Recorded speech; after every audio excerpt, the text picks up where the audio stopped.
So we wanted her to talk about how you respect the subject of your interview while still getting the story. And also a little bit about protecting yourself, because as we all know, we can be deeply affected by some of this intense stuff that happens. So I will turn it over to Jenna to talk to you. But do feel free, I think, to jump in at any time and to ask questions. And also keep in mind if she's, kind of going through step-by-step questions to ask, so that we can make this more of a dialogue than a presentation. Good. Yeah, thank you. Thank you for having me. I would really like for this to be more of a conversation because I don't like giving presentations. But I'll tell you a little bit about myself, I guess, first. So yes, I lived in Istanbul for about 4 years, and I was reporting, it was my home base, and I was reporting on the region, focusing on the Kurdish minority for a long time. And I was funded by the Pulitzer Center, and I'm happy to talk kind of about like the nuts and bolts of getting funding to do the stories you want to do, particularly when it's stories that, for the most part, you have to really bully editors into printing. So before that, I was in Cairo for about 1.5 years. I started out as a cultural editor. In fact, before I moved to Cairo, that was my background. I actually worked in the poetry department at the New Yorker. So I was an associate poetry editor, and then I moved to Cairo, and I became a cultural reporter for the English language version of a newspaper called Al Masri Al-Yawm. And then the protest started in Tahrir Square, and it was an all-hands-on-deck situation, and it was the most exciting thing I'd ever written about. Shocking, I know, because poetry is really exciting. And I just sort of went from there, and I'm happiest when I can blend the two things, the culture and the politics, because I think politics is pretty dry without it. So that's my preferred mode, but it doesn't always work out that way. Now so I've been back in the States for 3 years now, and I'm based in New York City, and I just recently started working with this organization called the Fuller Project, which it's about 3 years old. It was founded by 2 women who sort of were noticing that women's stories were treated differently in the press. There are far fewer female bylines in the media, and sources are often men and not women. I mean, if you read a piece about, nuclear proliferation, I don't think you're going to find very many women's voices in that story. So their idea was to start an organization that's sort of similar to something like the Marshall Project, which has a focus on criminal justice, or like ProPublica, but that focuses on stories affecting women. And most of the reporters are women too. So I work on stories about human trafficking with them, and I'm starting a series on conflict-related sexual violence, which sort of grew out of the book that I wrote with this woman, Nadia Murad, who is a Yazidi survivor of ISIS enslavement, and she and I wrote her memoir together a couple years ago. So I have a lot of experience interviewing people affected by trauma, and a lot of experience trying to cobble together some sort of career as a freelance reporter in various places. It's not as dire as it might seem. So I'm happy to talk about any of that. And I want to also sort of know who you guys are. So maybe if you want to, introduce yourselves, that would be great. I think that would be a great idea, because some of these students are in a class, and they are apprentices at the daily newspaper, and the rest of them are grad students. But I think if you each introduce yourself.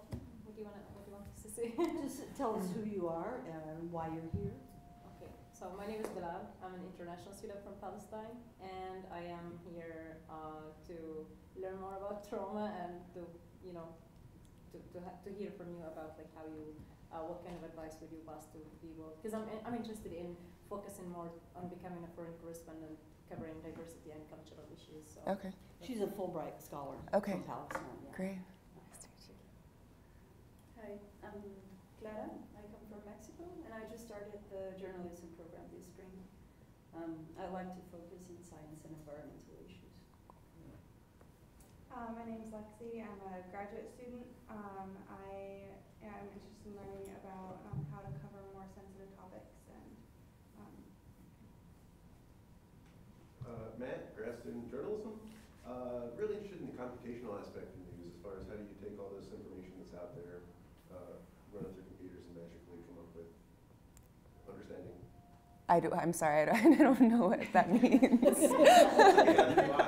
Okay. Wait, you can run information through computers and then understand it? Yeah, so I mean, that's what's really cool, right? So computers will just allow us to generate all this information. You have like Twitter, newspapers everywhere, just everyone communicating. And the question is like, how do you take that information and kind of put it together to get, right? I mean, essentially dealing with sensors, right? Where you've got all these perspectives coming from all around the world. And they're all getting a piece of the puzzle, but it's not the full puzzle. And so how do you take all those pieces and then put them together into something that actually makes sense and isn't more complicated than what you started with? Cool. And that's what you've been looking at for the last couple of years, right? That's great. Yeah. That's so interesting. And work in Afghanistan too, huh? Yeah. Cool. Oh, yeah, I was in the Army before. Oh, wow, great. Linda Lumsden, I'm the Director of Graduate Studies, and I teach classes in journalism, ethics, and gender. So I'm really interested in that, trauma and being sensitive to sources. Great. Oh, yeah. Oh, hi. Carol Schwalbe, I'm the director of the school, and I'm interested in everything that you have to say. Thank you, that's what I was looking for. That's the answer I was looking for. Total submission. Yeah. And Debbie, do you want to introduce yourself? Oh, I'm Debbie Cross. I'm the graduate coordinator. I attend all the talking tires, which is a great part of my job. A little Benny, yeah. And we might add, she's organized the social aspect of this event over at Next Door Dental Bend afterwards. Okay, cool. We've met through Yeah. Renee. I'm Renee Schaefer-Horton. I'm the career counselor and internship coordinator here. And all I did was read your bio and say, I never come to these. So I was like, I'm going to come. I will miss my bus. I will drive the car. Wow. So I'm just interested in everything you have to say. But the fact that you could address how to be a freelancer in this world will be helpful to a number of my students. Well, and also what I forgot to mention is she's not just a freelancer, but a freelancer for the New Yorker, not Vanity Fair that I saw, The Nation, Atlantic, which is doing great work lately, I think, the New Republic, Smithsonian, so she's a very successful freelancer, which many of us aren't. My name is Ty Hudson. I'm a one-year journalism grad student, and I'm really interested in Native American issues and other indigenous cultures. I'm Jessica Soriano. My grad project for the past year and a half has been about sexual assault in Title IX in colleges.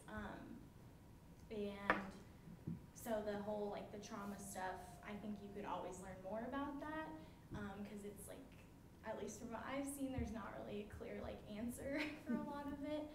And also I've freelanced a bit around Arizona, but it's always been just kind of a side thing for side money, so I'd be interested to know more how to make it more stable and dependable. I'm John Perugini. I'm a first-year PhD student in Middle Eastern and North African Studies, so I think I might be the odd not journalist out. But my research is about citizen journalists in Turkey, how they decide to do something that I would consider precarious, which is, to fill a void in a very censored or repressed media environment. So I saw that you've done work in Turkey. I've read some of your pieces. It was very interesting. I saw your talk yesterday. It was great. So I'm here today as well. Right.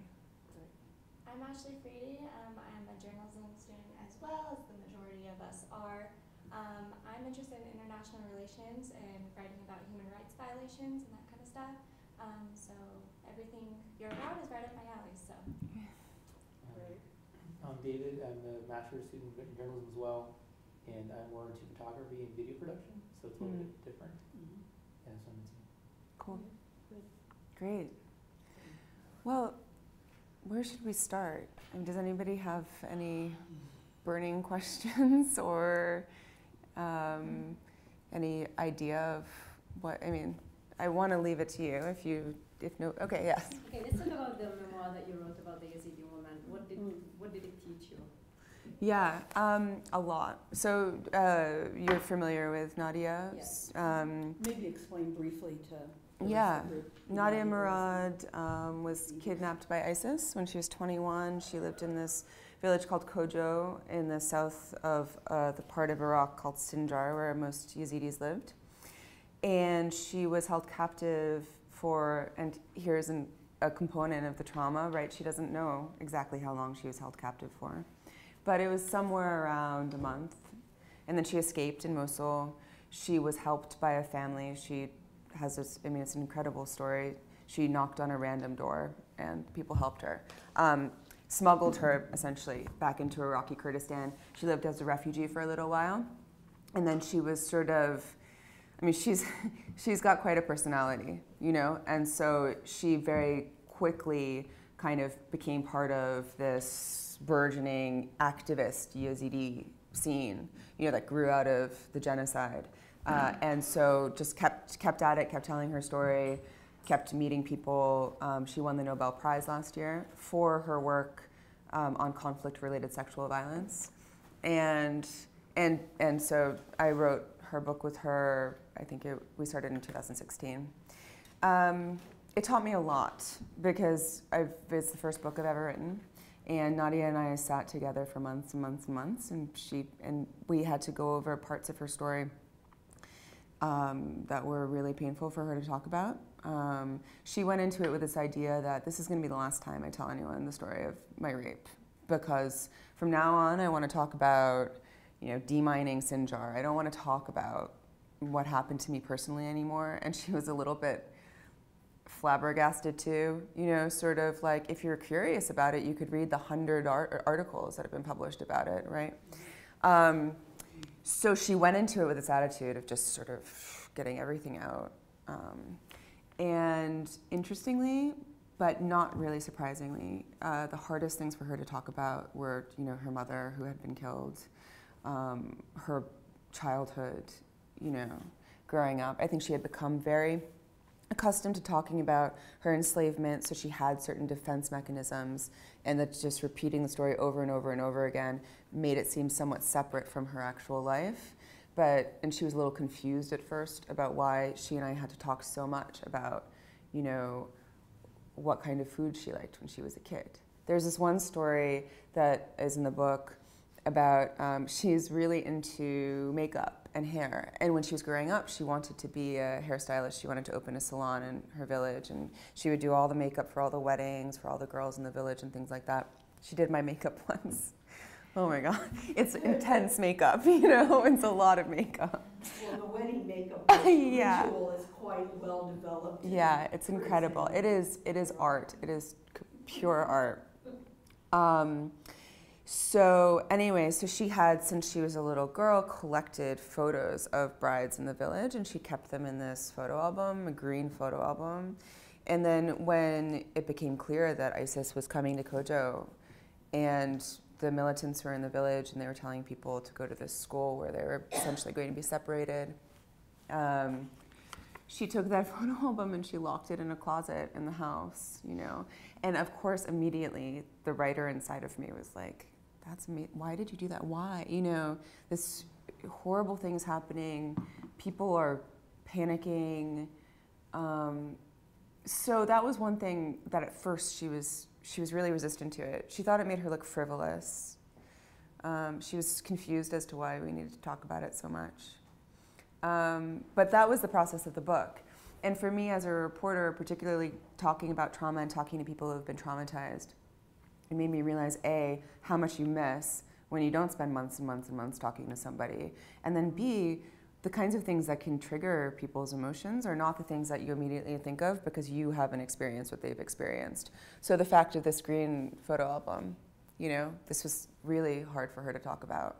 I don't know that I would have necessarily thought that going in, right? So it really made me aware when you're sitting down with somebody who has experienced some kind of trauma, nothing is, you know, safe, right? So you have to be really, really aware of everything that you're asking them to talk about. So I think that's probably the biggest change in me from doing that book. And also wishing that I could just spend months and months with everybody, you know. So do you ever back off because it's too sensitive? With Nadia or with people? With any mom. Sure, yeah. I was just telling a story earlier about this woman I was interviewing who is a victim of human trafficking, and she had been sex trafficked in the US. She was originally from somewhere in South America, and she had been trafficked almost 2 decades ago, and I was the first journalist she was talking to. And I knew what had happened to her because I had spoken to her attorney before we sat down, which is another thing that I find really useful, is if there are other people who know their story. I mean, her attorney, she really trusts her. So I was able to kind of get the nuts and bolts, and so I knew sort of where the speed bumps would have to be. But I was really surprised because I had been told by her attorney that she was really eager to talk to me. She started the conversation by saying, I feel like today is a day of hope because I can tell other women what happened to me and maybe they can avoid it happening to them. Her story was a really typical one of this kind of very delicate and insidious coercion that traffickers will use, where they gain someone's trust and love, and then and so I was a little surprised when we got to kind of the part of the story where she was going to have to talk about being raped. She was just going all around. She just wasn't talking about it, and eventually I had to just let it go, you know, just kind of say, okay, I can move on to the next thing. And I think and then, this is the worst part, and then when our time was up, because she's a mom, she has jobs, you know, so she only could spend an hour and a half with me, I think. And when she realized that her taxi was outside and she had to go, she started crying, and I was like, oh no. I mean, I just assumed that she was crying because she had been talking about this thing, but she started crying because our time was up, and she felt like she hadn't been able to tell me everything. So she wants to talk to me again, right? So that's just more evidence, like put the time in, be patient, and eventually I think she'll tell me all of these things. But yes, backing off, it's important to know when to do that, you know, for sure. Can you talk a little bit about, yesterday you mentioned some of your work in interviewing someone about their experience as a Yazidi woman, and then you know, how she revealed after the interview her interaction with many other reporters. Yeah. And sort of what you did maybe when you found that out, and also yeah, maybe a little bit about that. Yeah, that was a little bit of a creepy interview for a lot of reasons. That's the primary one. So the first Yazidi woman I met, it was in 2014. It was shortly after the attack itself, and she had been enslaved for a couple of weeks and had managed to escape, and she was there with her brother. Her husband had been killed. She was pregnant, and she had a little baby. It was just horrible, obviously. And I was asking her questions, and she was telling me her story, and then at the end of the conversation I asked her how many other people she had talked to, and she said something like 60 people. And it was just like this, you know, long parade of politicians and NGO workers and sort of locals who wanted to know her story and other journalists. And it made me feel ashamed, you know, because what was the point of me being the 61st person to talk to her? And to make her cry and to make her relive all that stuff. I mean, as a journalist, it was a waste of time because I wasn't going to write the same story that, you know, and as a human being, it felt really pretty crappy.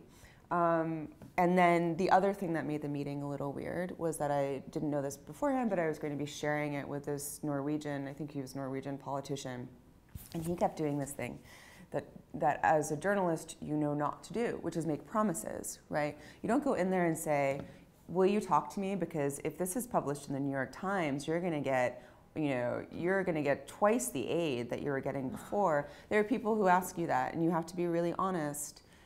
This is my job. Your story is important, but I can't make any promises. But this politician was saying, well, maybe I can get my government to fly 2 airplanes over Raqqa. It was crazy. So it was a very weird situation to begin with. And it had a deep impact on me. And I actually stopped actively reporting the Yazidi story because I felt like that was sort of what was going on in general, was that reporters were just running into these camps and asking these women to talk about only the rape over and over and over and over and over again. And I think now it's become clear that that was a really a kind of a dark moment in Western journalism. So, yeah. So, back to writing her story with Nadia Murad. Okay, so first you're a journalist. How did you go about playing the role of being a writer, and how much of yourself did you separate to write the story as a writer, not a journalist, but keeping that journalism, story going on? And how deeply were you connected, or like how would you describe your relationship with your source, with Nadia Murad, for instance? Yeah. Well, it was hard because it's not a piece of journalism, it's a memoir. So going into it, before I agreed to do it, I was really clear about the fact that I was worried about creating this text by a famous person that was going to be published. I mean, it was published in lots of different countries that would contribute to this rising Islamophobia in the US. That was a big concern of mine.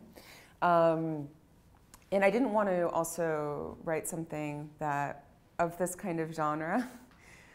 I really like the Malala Yousafzai memoir, but it is also a little bit, I think, unintentionally, probably shouldn't be saying this, but unintentionally condescending. It kind of treats her as like a more of a sort of ingenue or a naif, I think, than she really is. So I wanted to be able to write a book that that let Nadia be as serious, sometimes as dark, as, you know, that wasn't like a feel-good story that would offer people this opportunity to feel like the world is an okay place at the end. And I wanted to be able to talk about the politics of the region, right? So I wanted it to be a book that you kind of had to get through some stuff about Iraq, you know, if you wanted to get to this story of her. So those were, and she was totally on board. She's incredibly smart. She was learning so much so quickly. And there were moments where we would have conversations about the anger that she was feeling, and that her community was feeling. And, you know, I knew her well enough that sometimes I would push back, sometimes she would push back. The book is entirely hers, you know? It's not, I didn't change anything or put words in her mouth. And I was really happy about how it turned out, even though there is a lot of anger in it. And I think that it's an honest anger, and it says something about the moment that we're living in. And there's no point in pretending that it doesn't exist. And Nadia and I mean, we're in contact, but we're not best friends or anything. Yeah, she's very busy. Yeah, anyway. Yeah. So, sorry. So maybe I missed this, or maybe I was misunderstood. So did Nadia approach you to write her memoir, or? No, it was a book agent approached me. Agent. Yeah. Okay. Yeah. It's interesting. Yeah. Just wanted to ask about the process with her. Did you have an idea? Did you decide to go chronological, or like when you went in to work with her, did you have an idea? Yeah, sort of. You know, we created a timeline of her life at the most important moments that she felt from her life and her childhood. And then we did move pretty chronologically. It was actually not as difficult as I worried it would be. She's very, she speaks in a really compelling way, and often a very, very beautiful way. So I was immediately just sort of, all the brighter cylinders were firing, you know? So it was great. It was obviously difficult for a lot of reasons, but in terms of her being someone to work with was really excellent. You know. Were you writing every day, just about? Yeah, yeah. Yeah. I don't want to take up space with questions, but I wanted to ask about your reporting from here on the Yazidi, you know, some of the things that have happened outside of the country. I don't know if you want to, Maggie had mentioned that would be really great for students to know about reporting on something from afar through the eyes of people You mean reporting on Yazidis while living in the U.S.? Right. Yeah, I was thinking of your story about the Yazidi guys who went to Oh. Washington, and I mean, so how do you? Because that captured a lot of what was going on there, but through their eyes, Yeah. through their experiences, which I thought was really interesting. Were you living in the U.S. at that time? Mm-hmm. So it's a way. Here's a genocide going on the other side of the world, or had gone on. How do you report on it from here? Yeah. And you did it very well, but I think it'd be interesting to hear some nuts and bolts about that. Yeah. Well, that story is very unique because part of it was to try and sort of convey how far away they felt from Iraq. So it's a story of these 3 Yazidi men who were translators with the U.S. military and came to the U.S. on special visas because of their work as translators. And also because of their work as translators, they kind of knew more about the military than most people. They had connections in, I mean, not great connections, but some connections. And they had this knowledge of Sinjar that was both this kind of intimate knowledge that someone who grows up there has, and this, militaristic knowledge, understanding sort of what places would be safest for people to run to and things like that. So they did this extraordinary thing. They just sort of got in this caravan, essentially from Lincoln and Houston mostly, and they went to DC and they started knocking on doors, and they ended up helping the State Department and the Pentagon in the early stages of helping the Yazidis in Iraq. So part of that was to try and show how horrible it was for them to be so far away. Also sort of the miracle of cell phones. Yeah. You're talking about technology. I don't know if that's part of, if that's gonna, no. Okay, I'm just trying to relate to you. But right, cell phone, I mean, it was so, so that's what that story was. So that's a pretty unique story. I think the only reason I was able to even write about anything happening in Iraq from the US is because I've been there before and I've reported from there so much. I just, you can't do that kind of stuff by phone, which is one of the main adjustments of being back in the US is sort of having to really turn the corner a little bit from that. I mean, if you want to report on a place, the most important thing is to go there, Yeah. But not during a genocide. Well, I don't know. You can avoid it. Yeah. Isn't that when you want to be there? I know that. Well, exactly. Yeah. It is. So, and you would know, if you knew Iraq well enough, where it would be safe to report from if you were able to go there. You would know. Yeah. You could report from Reveal, you could report, Yeah. And the cell phone thing, I think shouldn't be discounted because it was amazing. These guys were talking to their family in Cujo. They knew they were going to be slaughtered in minutes. I mean, and he's on the phone with them. And I'm thinking, how the hell do they keep their phones charged up? Well, they're very clever people. They charge up with batteries from the car, which was so impressive. And I think, refugees and migrants all around the world have figured out ways to make that cell phone functionable all the time. It's really pretty impressive. Yeah. They have this thing that they say, and I'm probably going to butcher it, but so the Christian villages also in that area where people fled from the villages, but they, for the most part, had more of a warning that ISIS was coming. So they were getting calls on their cell phone, ISIS is, coming tomorrow, and they left. So people say, that like Kojo fell by violence or whatever, but Nineveh fell by cell phone. But anyway, but yes, the cell phone is amazing, for sure. Did you have a question? I did actually. Well, something you brought up earlier, which I thought was interesting, where you were saying, hey, you're 60th in line, everyone before you make promises.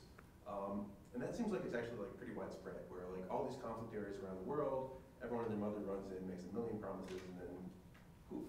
And so there's a couple issues with that, and I was wondering your thoughts. Or one, how does that impact your ability to get them to talk to you? And then more importantly, two, how do you track that? How do you hold those people accountable? Or does anyone care about doing that? Because it seems like it definitely impacts the trust of the local population and the people that you're dealing with. Yeah, I mean, so you can't, like I said, you can't make promises as a journalist. Right. You just don't have anything to offer, really. I think there were lots of NGOs that also follow that same principle, you know, like Mercy Corps or USAID or, yeah. Yeah, so I get that you shouldn't be making the promises. Yeah. But the problem is all these people are making the promises anyway. Yeah. So like, how do you hold those people accountable? Well, I suppose you could try and hold them accountable by writing about them, you know. I'm working on a story now that I've been working on for almost a year. And one of the components of it, it's about, without giving too much away, it's about the material support statute of the Patriot Act, which I don't know if anyone is familiar with that statute specifically, but it basically bars people from providing material support to a terrorist organization or an individual who's going to commit a terrorist activity. But the issue that it's always had is that it's incredibly vague and broad. So it includes money and food and things like that. It also includes medical care might be exempt. Anyway, and it includes advice. You know, you don't have to know that the person you're giving these things to is a terrorist. You can be forced to do it, and it still counts. So, and there's no de minimis. So you could give someone half of a peanut butter sandwich, and it's material support to terrorism. So anyway, so this is something that has been a big source of controversy, at least since 2001, but it had existed in other forms of legislation before then. So it's already kind of. But one of the components of that is this very famous failure of U.S. humanitarian aid in 2009 after the drought in Somalia, and essentially aid was blocked for months because of the presence of al-Shabaab. So humanitarian aid workers just, you know, were like, well, if we go in and some of these people end up being al-Shabaab or relatives, because that counts too, you know, then could we be prosecuted for providing material support? And so that, I suppose, is one story that does kind of hold, you know, aid organizations or question the effectiveness of humanitarian aid. And there are lots and lots of stories that do that. So maybe as a journalist, you know, that could be something you focus on. Yeah. I was thinking more specifically, so I know like military experience, Mm-hmm. Every American unit in the world goes out to these villages, Africa, Middle East, Asia, and make all these promises, and they rotate out, and the next unit comes in. And all these villages, there's a very strong feeling in the local population that, you know, these guys keep, you know, it's the same issue that anyone gets into. You're like, hey, you're an outsider, you came here, made the promise, and you're not going to hold it. And I don't know. So that's when military people make that promise, is that just, or do they know that they're making empty promises, or are they making promises that they could deliver if they weren't sort of rotated out, or what's the? I don't know. Well, what did you do? Yeah, that's a great question. I mean, it's definitely something that I've I mean, it's an old question. I think, you know, the Native Americans here in the States have the same issue with the U.S. government as well, right? Where people, maybe good intentioned, or maybe they're trying to take a shortcut, do make promises. Yeah. Can I add something? I think another problem is oftentimes people assume that you're going to deliver something for them, whether you make a promise or not. And I think people, especially with the U.S. military, I can't tell you in Iraq how many people came up to me and said, when you see George Bush, tell him blah, blah, blah. And I'm thinking, you don't realize that I don't have dinner with George Bush? I mean, sometimes people really don't realize that they make assumptions that if they talk to you as a journalist or if they cooperate with you as military, you are going to deliver something, whether you say that or not. And it seems to me that if the military is making that promise, that's a structural, making promises, that's a structural problem. That's something that should be easy to take care of, I would think. Yeah. I mean, in this case, you know, it's like, it's just, everyone seems to do it, and I was just wondering, because it doesn't seem like anyone holds that account, you know. I think there are various ways that people are held accountable, but for sure, like Maggie's saying, the expectations exceed what's possible, and a lot of time, I mean, it's never going to be enough, you know, because really, I mean, what Yazidis in refugee camps need is, the list is incredibly long, and eventually they need to be able to go back to their towns and villages and have those places safe enough for them to live, and they need representation in the Iraqi government and security forces, and so it's a long-term thing. But yeah, I think when it comes to sort of an individual aid worker or a soldier or a politician making promises, I mean, I would hope that they would be guided by their personal ethics and the ethics of the organization or the government they're representing to not make empty promises. Yeah. So a couple of you were talking about, and sorry, I have Jessica. Ashley. Oh, no, Jessica, sorry.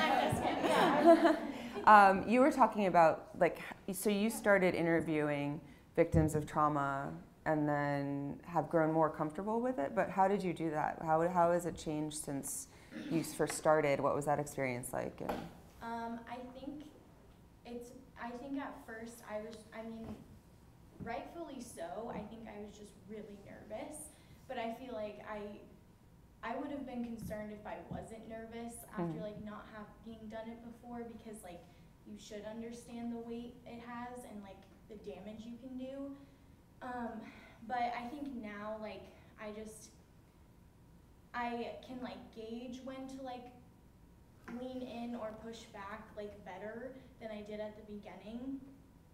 But it's still hard. I mean, there's still times that like if I'm like sitting down with someone, I'm like, you know, like looking back at everything that just happened in that conversation and like, should I have done this or this? Like, I mean, it's still, I feel like it's just something that you don't necessarily get like formal training in the same way that we get taught how to go to like city council and report. Like, it's just very different, obviously. And also just the side of it that I think especially this past year, I have been like wanting to talk to like anyone who can like know more about is like the personal side of it and just managing like yourself after it, because like it's something I struggled with a lot this year. I'm still like learning how to handle it and like manage it. But like, I mean, it's so much that like you put on yourself, and I think most journalists like just tend to be highly empathetic people, so it really like weighs on you too, and it's really hard to like not take it home with you. And so I'm always like interested to hear from other journalists who have like years of experience doing this about like what they do, because like I just think that that's something we don't talk about at all, and it's kind of like up to you to figure out. About how it affects you? Yeah, and like how to like manage it so that it's not like you can kind of compartmentalize like you and like the work. Yeah. Yeah. Well, I mean, it's hard, especially for women, because it's already hard enough to be taken seriously, and it's even harder to be given the serious stories, and it's really hard to convince people that the stories that they haven't taken seriously forever are actually serious stories, like about sexual assault on college campus, right? And then you have to sort of pretend like it doesn't affect you at all, because there's this culture of toughness and but I do think that that's changing a little bit. I know of actually a good friend of mine at the BBC has been working for many years on depression in the newsroom. And that's both sort of owing to PTSD and things like that, and just depression. So, I mean, if you're a reporter and you just have depression and you don't talk about it because you're supposed to be a tough reporter, that's also a problem. So I do think it's becoming a little bit more open, a little bit more acceptable to talk about that. And there are lots and lots of resources that you can look to sort of just how to manage it. I still struggle with it like mostly because I don't want to be seen to, you know, prioritize or give meaning to my own trauma as a reaction to somebody's immense trauma. Yeah. And even though I know it's not fair, I still sometimes judge journalists for doing that. It's not fair, but I do. So that's something that I personally have to get over. It does help, though, sometimes to remind yourself of just how lucky you are. And then if you feel depressed, go to a therapist, you know, and and find other journalists who you can relate to. And I'm not trying to make it about gender, but the friends who I have, my closest friends, you know, a lot of them are other female journalists, and it's just sort of true that you can commiserate with them about the stress. I mean, I've actually found, and I don't know if anybody else can weigh in on this, I have found that the night before I have something published, I'm just a wreck. You know, I think, is a source going to get into trouble or hate the way that they were portrayed in the piece? I worry that any little mistake is going to completely ruin my reputation. And these other female journalists that I was talking about, my two close friends, feel the same way. And then I remember I was having coffee with a male journalist friend of mine who's really successful, and I was sort of describing this to him and expecting him to commiserate. And he was like, "Oh, I feel great the night before a piece is published, because I know when I wake." I mean, he didn't say this, but it's basically like, I know when I wake up, it's going to be full of accolades, and it's hard, and it's not as simple as, you know, the way that women work and men work, but it can sometimes feel that way. So anyway, the point is, I guess, to just be easy on yourself and recognize if things start to get a little bit rough for you.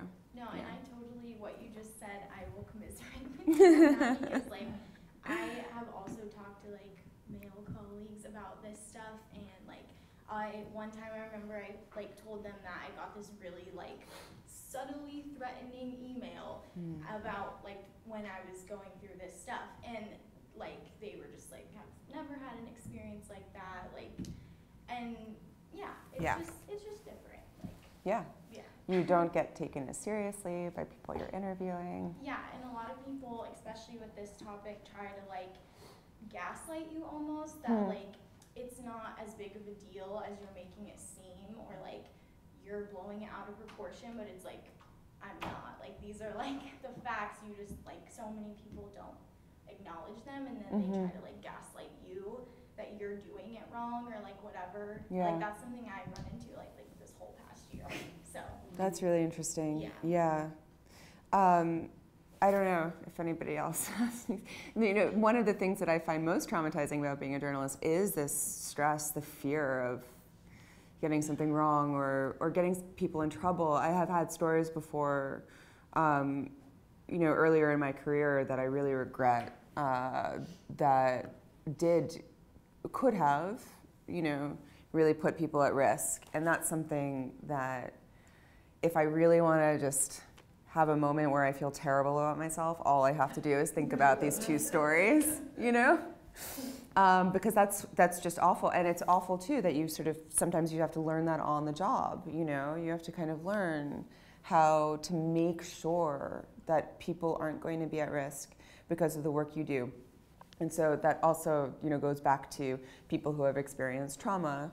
I was saying this earlier in the video, but most people you interview, when a story is fact-checked, they kind of understand, you know, the quotes that you've been using and things like that, but they don't have an opportunity to change them. It's sort of, you know, it's set in stone. On the record is on the record, right? You don't tell them, you don't give them any details beyond sort of what they need to confirm for the factualness of the story. But a lot of times when I'm dealing with people who have experienced trauma, who also, like, more often than not, are in other ways essentially powerless. I don't know that all journalists would do this or do this, but I give them a lot more space to understand how they're portrayed in the article, to change things about their narrative if they feel like it's being misrepresented. Like I wrote recently about trafficking. I interviewed lots of survivors, and before the story came out, I called them all up and I said, okay, here's what I have about your story. I have that you were born in Indonesia, and when you came to the, I have that you were kept for a month, that you slept on the floor, that that you felt scared, but also that you felt ashamed. I mean, is that accurate? And just because when it comes to that, you don't want your article to be another source of sort of anxiety or trauma for them. And I think that's sort of unique about interviewing people who have experienced trauma. Yeah. Oh, okay, I have a question. So regarding the material, when you're collecting this information, you're doing the interviews, like the recordings, the transcripts, whatever material that you have from the information from your sources, do you dispose that? Do you get rid of it, or do you keep it? What do you do with it? Well, I keep it, but it depends. So if it's something that's very, you have to consider what kind of platforms you're using to protect the person, right? So nothing is very safe, but I do use Signal with people when it's sensitive, and I know that that's not perfect, but it doesn't seem like there are really any other options, especially if you're texting with someone, in Iraq or something. With any of my work emails, I won't use people's names in them. If I'm emailing my editor and I say, this, if it's a sensitive thing, if they're meant to be, if I send a lot of my interviews out for transcription, but if it's sensitive material, I won't do that. I don't keep things on the cloud that are sensitive or serious. I don't record them on my iPhone if it's sensitive or serious, sensitive. Things like that, I guess. But I don't like to get rid of anything because this is all very, it's all important information, right? Does that answer your question? Is that sort of? And how do you archive it to make sure that it's kept safely? Yeah. Well, it really depends. I mean, God, I'm not very technologically savvy. So, yeah. So I tend to sort of really play it safe. Really sensitive things, maybe I'll print them out and then I'll get rid of the file on my computer, which is not always a smart thing because I'm really disorganized. So it'll just kind of go into this pile of things in my office. But I think you have to kind of consider what the risks are. I mean, I have an external hard drive that I put everything onto. But once in Turkey, our apartment was broken into and everything was stolen, including our hard drives. And I had interviews with Kurdish activists and politicians, and that was really scary. And nothing happened, which makes it clear it was just a robbery, But I was really, really freaked out. And I was like, how could I be so stupid? How could I have just kept my hard drive in my desk drawer, So you learn from those things too. Also, Bilal and some of the others who are working at the Arizona Daily Star here, their policy is that you destroy your notes, you destroy everything, because of course the lawyers are telling them, so that in case they get called back, isn't this correct? Yeah. In case they get called on a story, they'd say, well, we don't have those notes anymore. Now, I would think, I still have notes from 1975, piles of notebooks. Yeah. But in papers today, and I don't know if the Star is unusual or not. They've done that, years. Yeah, I think other news organizations do also. They have reporters destroy stuff Every 2 weeks. Every 2 weeks, is that what it is? Yeah, what if you're working on an investigation that's gonna take you 5 months? After it's published, 2 weeks, I think. What if somebody calls into question, your article and? That's what I think. You would want the documentation that yes, you have it right. That's really interesting. My notes are really bad. Nobody can read them, but I had them to show. Yeah. I don't. But their thinking is: do any of you have a clear sense about why the Star does this? Because I think it's just so that the lawyers can say. Yeah. It's a way. The lawyers seem to think it's a way of covering their butts, but it seems to me you'd be better covered if you could prove that what the journalist wrote was accurate. Yeah. I don't know. It seems odd to me, but I know that's been their policy. Yeah, that's interesting. I don't know. Do you have a sense about why they do that? I do think it's because of the evidence. Lawsuits, yeah. You don't want the evidence. So it's just for lawsuits? It's just the lawyers saying it? I think so. Yeah, I don't think there's any other reason. I think they had situations where reporters were called back for certain things in some articles, and they were tricky situations. So luckily that reporter was already, getting all the notes, and so they couldn't sue them. So basically, if there is no evidence, then there is no case. That's interesting. Well, I certainly don't do that, but now you're making me feel like maybe I should. No, I think I'd rather have the notes. Question. So I had a question. So when you are abroad and you said that you kept your hard drive in the desk drawer, how do you protect it now? Like, do you? Oh, it's in the desk drawer. Is there at least a password on the hard drive? There is, yeah. Yeah. I always think I'm going to forget it too, and then you can't unlock it. No, I don't know. I'm not very smart about these. Are your news organizations giving you security training on software, or is that up to you guys to figure out yourselves? I haven't had any from. I mean, this is one of the hard things about being a freelancer is you don't get a lot of the same kind of support or guidance from places. I mean, I have a couple of really wonderful editors who have advised me and sort of been mentors in that way. I did the fellowship that I did at the University of Michigan, which is for mid-career journalists, offered a lot of seminars that were about the practicalities of these kinds of things, including finances and stuff like that. So we learned a little bit about it there, but it was also, I'm not sure how sort of up to date and it was. I assume that if you're on the staff of a news organization, you do get some kind of training, but I don't know for sure. Yeah. Sorry to make you potentially relive your apartment being broken into. No, that's okay. I've had friends in Istanbul whose places are broken into, and it's clear what the target was, computers, external hard drives, and things of that nature. Yeah. When that happened to you, did you get the sense that that was the target, or was it just a general grab all the expensive looking thing, robbery? No, look, I mean, I had just recently gotten engaged, and I was going on a reporting trip, and I left my engagement ring all on top of the bureau. They didn't take it. Yeah. Oh. I mean, so immediately I thought, okay, that's why I was so freaked out. Yeah. But I just honestly, I think they didn't see it. There's markets in Eminönü that just sell electronics. Yeah. We actually went we were sort of looking for our computers.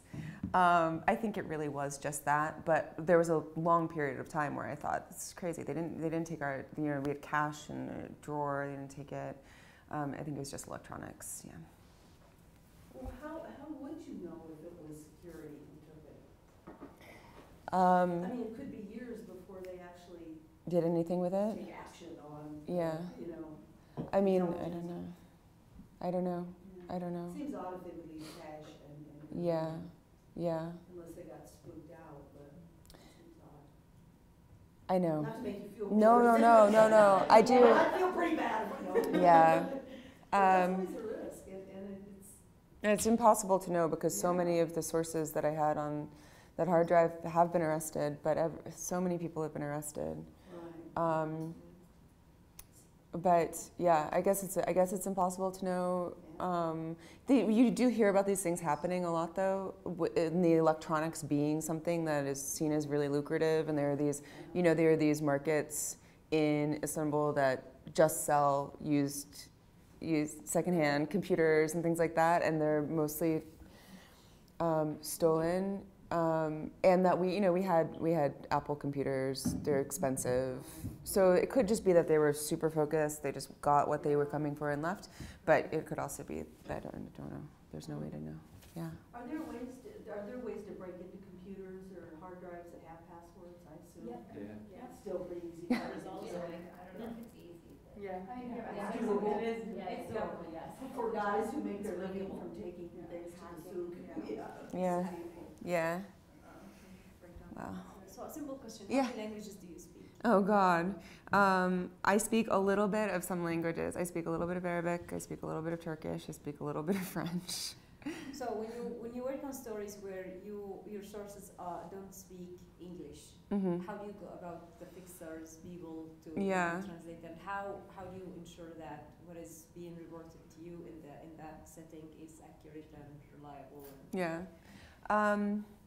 So most of the time I do have to use translators, you know, and you just have to find someone you trust, someone who has a good reputation. There's a whole sort of network of freelance journalists who work with certain translators. Yeah. And I think you can also tell if you sit with someone and you talk to them for long enough, and if you speak some of the language, you know, and you can just read people's mannerisms. You try and suss it out, but it's obviously not a perfect thing. I mean, it's much better to be able to speak the language directly with the person, but it's just not always possible, you know. Well, you have to be pretty fluent to understand the nuances of. I mean, I know people who studied Arabic for years. You need to understand the culture. Years, and they still don't trust themselves, especially with a slightly different dialect, or the Islamists have this arcane way of speaking. I mean, so in complicated languages, you have to know it really well to understand the nuances. So even if you speak it, you might not speak it well enough to be able to translate it, you know, or to be able to interview without a translator. Yeah. So because I spent that time in Egypt, the Arabic that I'm most comfortable speaking, if I'm comfortable at all, is Egyptian Arabic. But then one of the first stories I reported on the Syrian border was in this makeshift hospital that was for people who were fighting with what was then just sort of referred to as the Free Syrian Army. That was clearly like also this more diffuse network of organizations that included, you know, jihadis, right? And we went to this hospital and there were lots of Arabic speakers there, and I immediately just started introducing myself in Egyptian Arabic, and this woman who's with me was like, stop. Because she just thought they were gonna look at me, these guys who were fighters, who like, some of them, you know, were what people would refer to as terrorists. I don't know their individual actions, but they were affiliated with these terrorist groups, would just think that I was an idiot, you know? And like, yeah, so that was a little, I don't want to say embarrassing, but it was a little embarrassing. Yeah. So. One more question? Or shall we retire to jump friends? What would be some sort of takeaways from your experiences so far and your, you know, the stories that you've covered, especially with trauma? Oh, and what is missing always in the coverage about trauma in the news that you always see that, oh, I should really write a story about this and focus on that. So yeah, I think focusing on the work that I've been doing recently, and also with Nadia, you know, the stuff about sexual assault and human trafficking. So I think oftentimes those stories, because most of the people who are central to the story are women, because of the nature of the crime, because of the really complex emotions and opinions, it dredges up in almost everybody. I'm talking about sex trafficking and conflict-related sexual violence, that those stories can sometimes become really marginalized. I was talking about this yesterday, but they become focused more on like the trauma and the victimization of the individual rather than on the sort of greater meaning of the crimes and things like that. I think that is often really, really missing. And it's probably missing in stories about sexual assault on college campuses. It's certainly missing in stories about conflict-related sexual assault, which is a tactic of war, you know? So I think that's one of the things. And I would also say, you know, so if you're going in and you're talking to somebody who's experienced trauma, you don't want to just sort of like take their trauma back with you and then use it to shock people, you know? You need it to have some sort of greater purpose, because otherwise what was the point of you making this person talk to you? And I think you see so many stories that are really just for shock value. You know, sex slave, Yazidi sex slave. It's so that I think is abhorrent.